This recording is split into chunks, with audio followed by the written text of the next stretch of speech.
got him, took him there, and when he had been put under a little treatment, they brought him back to his own home. Well, then developed a terrible dilemma. It happened that 3 days since, or 3 days afterward rather, that Dr. Bob must perform an operation, something he had begun, a piece of work on the operating table that he just had to complete. Here he was in a terrible state of the shakes. How could he possibly perform this operation? So Ann and I undertook a day and night tapering down operation. And on the morning of the third day, the day of the operation, it being about 4 o'clock, I looked across from my bed to that of Dr. Bob, and there he was, wide awake, of course.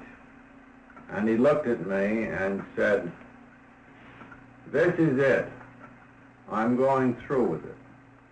And I said, "Do you mean the operation?" Well, he said, "I hope the operation. But this way of life is for me." Well, he was still in rugged shape. Ann and I drove him to the hospital.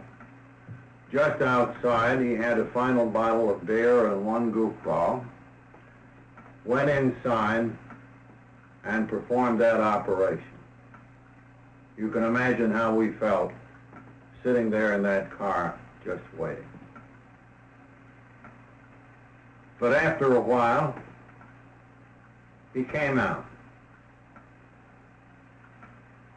drove us home, and then disappeared again with his car.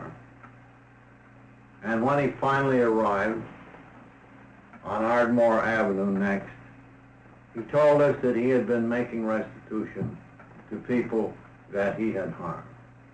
He was beginning to practice what we now know to be AA principles. So that was the beginning for Dr. Bob and for me.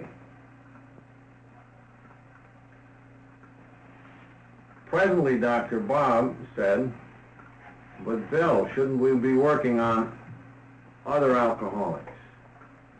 I know I'd like to do this, and we'd better take out some protection for ourselves." Well, I said, "Have you got any ideas? Where can we find some?" Well, he said, "I used to be on the staff down at the city hospital, and they have a ward. They're always coming in there. Supposing I call up a nurse I know." So he called this lady and explained to her that he and a friend from New York had a new method of drying up alcoholics.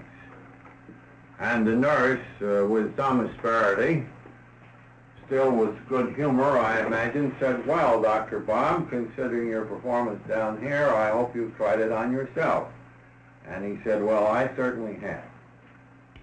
So said the nurse, "Well, we've got just the customer for you. He's just come into emergency.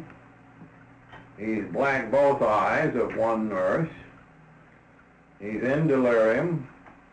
We have him strapped down and under control." Well, Dr. Bob made a few suggestions for medication, which the nurse noted, and he said, "We'll be down tomorrow." On the morrow, Dr. Bob and I saw the man on the bed, a phrase that has become so familiar to all of us. We were visiting one of Akron's prominent lawyers. He had gone all to pieces. He had been in the hospital 4 times in the last 6 months.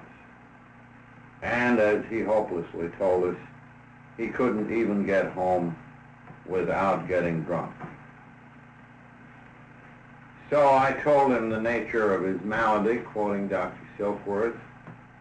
Dr. Bob told his experience so far as he had come, and still the man on the bed shook his head and said, "No, I'm afraid this isn't for me. I'm just too far gone."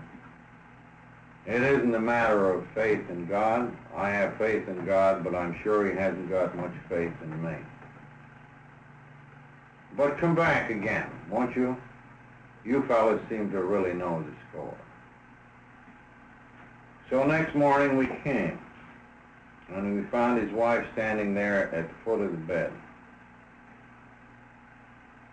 And our new friend, Bill, cried out, "Here are the fellows. They know the score. They know what this is all about." And then he went on to relate how during the night it began to come to him, if these fellows can find it, so can I. Bill's story can be found, if you want to read it in detail, in the book Alcoholics Anonymous. At that very hour, Bill said to his wife,